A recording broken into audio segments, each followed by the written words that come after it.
So you're thinking of moving to Boston, but you don't know if you want to choose the east side of Boston or the west side of Boston.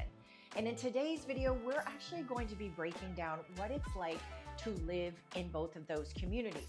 We're going to break down housing, we're going to talk about housing styles, the communities, food, because of course that matters. We're going to be talking about the history, what is actually going on in developments in these two different areas. And when I say east, I'm talking the east suburbs of Boston and the west suburbs of Boston. So here's what I will say. As a greater Boston area real estate agent, I'm not going to be able to tell you exactly which area to choose. It's professionally, as a realtor, I cannot do that. However, it'll be up to you to choose. So don't forget, stay until the end because you'll be able to get to vote on which area you think makes sense for you. So whether you're looking for an urban experience or a quieter suburb experience, there is something for everyone in this video.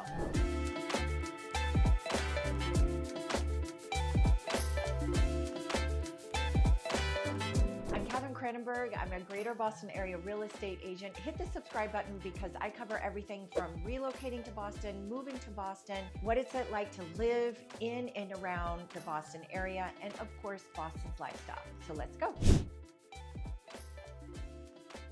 Boston suburbs are as diverse as the city itself. If you're looking towards the east, the towns and suburbs there are Lynn, Revere, Winthrop, Chelsea, to name a few. If you're looking towards the west, you have more traditional suburbs like Weston, Wellesley, Newton. It'll be up to you to choose which one best suits you. But what sets them apart? East Boston is known for proximity to Boston Logan Airport. A lot of it is along the Charles River. You have smaller lots, definitely a more diverse community, and you have lots of like little local eateries and local businesses. There's a lot of development that's happening in this area, especially with access to the waterfront, which is super appealing if you are looking to live in those areas. Looking in west suburbs, it's known for more sprawling houses, larger lot size, top-rated schools, a lot of historic charm, a lot of variety of style of homes, which we'll dive into as well. Newton in particular stands out because it has 13 villages, so also a variety of different style of homes and also different community feel. And fun fact, it's actually home to Annie Puller, Matt LeBlanc, and John Lewinsky. We have a relocation guide that me and my team put together, so that way it saves you time and effort. All the research is in this one guide right here. You can scan this QR code. It's absolutely free. Download it and let us know if you have any questions about it. It's full of amazing resources. So let's keep going. Let's talk about housing, because where you live really does shape your experiences. One of the style of homes in the east suburbs is called a triple decker. That is one dwelling and it has 3 different units on it. And they're pretty substantial, pretty good sizes. And if you're looking for multi-generational home, this is probably a good option for you. The other kind of home style you're gonna find in East Boston is you have a lot of new condos, luxury condos as well. You'll see a lot of Victorians also. You will find that the east suburbs are more affordable. That's mostly due to the new development, access to the waterways, and smaller lots compared to the western suburbs. The new developments happening in East Boston is super attractive for young professionals. Culture is a huge factor when you are choosing where you're going to live. Now, culture can mean a lot of different things to a lot of different people. So in the context of this video, we're talking a little bit about what makes up these communities, the people who live in these areas. And that's not like somewhat generic, but it's also from experience, right? So in real estate, we work with a variety of different people. On this channel, I receive requests from you from a variety of different countries and around the United States who are relocating here to Boston. In East Boston, you're gonna have diverse cultures around Irish American. Obviously, there's a food culture that fits in and ties in with all of these various areas. Santarpo's Pizza, this is an institution. Definitely go check them out. I haven't been to that restaurant, by the way, in Winthrop, but if you have, Drop a comment below and let me know what you think about that. Now, when you go over to the west suburbs of Boston, the culture there really also depends on the neighborhood. So in Newton, you're probably going to have more of a Jewish American culture. And then for dining options in these areas, there's so many cute little main streets. You've got Sycamore in Newton Center, Smith and Walensky's in Steakhouse in Wellesley. You've got Dumpling Daughters in Weston. There's so many. We talked about home styles. Now, what are you going to get in those areas? How far is your money going to go in those areas? So let's start with East Suburbs. So if you're in East Boston, you're looking at condos. A couple are Pier 1 and the Mark. Those are going to range anywhere from $700,000 to $1.5 million. In Quincy, you can get a one bedroom in that area for about $600,000, $500K. So in Revere in Chelsea, you can get a house for about $800,000. There's also multi-units you can get there under $900,000. Revere is actually a robust area, which has a lot of new development, and you're going to get pretty amazing properties there. So that's a little bit about East Boston.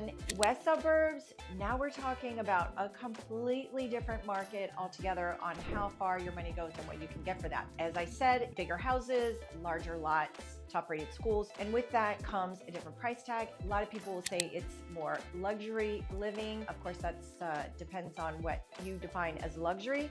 As a real estate agent, luxury means service, it means knowledge, it means expertise, and also, of course, it comes with a price point. If you have found this information really helpful, leave us a comment below.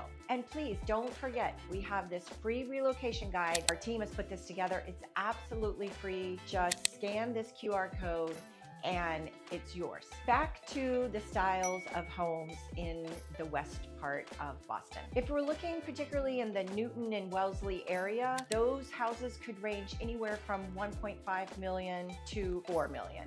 Wellesley and Weston, larger lots and perhaps definitely more luxurious. Your baseline is probably $2 million, and then it goes up to even $8–10 million from there. Again, depending on how new the house is. Natick and Needham, you can get a really good house there for around $1.5 to $2 million. And then in Natick, you can get houses for $1 million, and it kind of goes up to $1.5 million. So if any of that is confusing, go to this video right here. I just outlined a lot of these neighborhoods in this video here. When you're thinking about living in the east suburbs versus the west suburbs, you're thinking more perhaps condo in the east suburbs and colonial in the west suburbs. Here's what I want to say. Your commute could make or break your entire day here in Boston. We definitely have traffic. It may not be as bad as New York, but we definitely have traffic, and you're going to want to time that. If you go into the city and you live in, for example, Natick, depending on where you are in the city, if you're in the financial district or downtown, you're probably looking at a commute of about 30 to 40 minutes. And if you're in Winthrop and you're going into Boston for work, you're coming from the east side 93 area, then you're probably looking at about 30 minutes as well. In my opinion, I think 90 is far easier to commute from than 93. And here's why. On 93, you're coming definitely from areas like Quincy and Revere. I don't know. Every time I'm on 93, I feel like it's insanely trafficy. The one thing though, I will say that the east suburbs has, so if you're not commuting into the city by car, you've got the MBTA Blue Line, you've got the Red Line in Quincy, you have ferries from Winthrop and East Boston. That is super convenient. And you also have a variety of major bus routes into downtown, and you can get there pretty quick. Living close to Boston Logan Airport makes it super convenient as well for those that frequently travel and use the airport for work. If you're heading west, you're going to be car dependent. Even though there is a commuter rail, you are going to be spending time on Highway 90 as well as Route 128. And there's usually a backup in both directions, going to and from the city. But overall, I would say it's not so bad. Also, put on your favorite podcast and listen to that, or book on tape. You'll be fine. So as you know from my other videos, we relocated from Washington, D.C. to Newton. And one of the things we were interested in was the commute time to and from the city. And that's because we really enjoy all of the museums and the restaurants and the Boston Public Library. And so commuting for us, we mostly go to areas like Back Bay, South End, and Seaport. If you want a reference for that, I would estimate around 20 to 25 minutes on a good day. And it could take up even up to 30 to 40 minutes when it's a really trafficy day. If you love baseball and you want to go to Fenway Park, like we love baseball as well, just a little reference from the west suburbs, depending on how close in, you could technically get there within 30 minutes. And that's where we left off on the difference between east and west when it comes to commute and accessibility. So one thing you'll know about Boston, if you live here already, or maybe you visited, or maybe you're coming here to look at houses, the food scene is amazing. And no one can deny that there is enough diversity in food to go around, representing all kinds of cuisines. Food scenes in western suburbs of Boston versus the east side of Boston, very different. And guess what? Food matters. So exploring these different areas for food. In the eastern suburbs, you've got Reno's Place. That is a family-owned Italian restaurant. You've got homemade pasta. They have gorgeous portions. The lobster ravioli, I heard, is delicious and stands out as a favorite for a lot of people. You also have Centerpio's Pizza in East Boston. If people are watching on this channel right now that are from Boston, I'm sure you're gonna correct me on that one because you guys love correcting me on this channel, which I love it. Centerpio's Pizza is an institution in the eastern suburbs. It's been around since 1903, which is old. It's a no-frills, pretty much authentic pizza experience and a variety of barbecued meats. Definitely go check that out. So you have Angela's Cafe, which is celebrated for its amazing Mexican cuisine. You also have The Quiet Few. East Boston also has speakeasies. They also have The Real House, which is REEL, and that has oysters and fish. It's right on the water. It's great. I've mentioned that before in this video. Then you go over to the western suburbs. You've got places like Sycamore, which is a top-rated bistro. It's so quaint. It's so cute. They offer seasonal options. Definitely ask for Scott when you're at the bar. Really great and really nice, approachable dining experience. You have Ming Se's Blue Ginger in Wellesley. That's an iconic establishment. It's known for innovative East-West cuisine. The other place that you have in Wellesley is called Jupiter. Definitely one of my favorites. You can go there for lunch or for dinner. Farmstead Table in Newton, can't go wrong there. They have lots of gluten-free, vegetarian options right in the center of Newton. And then you have Capitol Grill in Chestnut Hill, which is a steakhouse and a wonderful spot, especially on Wednesdays at the bar area. It's kind of cool and fun. So you do have a plethora of restaurant options. When you're looking at the western suburbs of Boston, here's some things that you're going to want to know. One of the first settled areas in New England was actually Framingham, Natick, Sudbury, and Concord. Obviously, people do remember the shot heard around the world. That's in the Lexington-Concord battle sites for the American Revolution. But the real rise of the Metrowest economy basically came from the industrial to the innovation hub. So it kind of went from farms and mills to tech and biotech, which you basically still see a lot of both today. Due to the Charles and Sudbury rivers, it was definitely a mill town region. You also know that Waltham was considered the clock city. We talked about that on our channel before. Natick was the hub for the shoe industry in the 1800s. In the late 1900s, Route 128 and 495 became Boston's tech corridor, called the Golden Triangle. So what does that mean? If you work in pharmaceuticals or in tech, Metrowest is probably going to be a place that you're going to want to live near or identify with. It's got great jobs along here. It's a very commuter-friendly corridor. So when you're thinking about East Boston or the west side of Boston, you're going to really think about, are you looking for quieter suburb neighborhood type feel? Are you looking for more active, perhaps even close into the city kind of life? I think these are really great options for whichever one you decide. I think it's worth noting that the Boston skyline is changing rapidly as well as its surrounding neighborhoods. So you've got the waterfront area in East Boston, which is changing and has transformed a lot.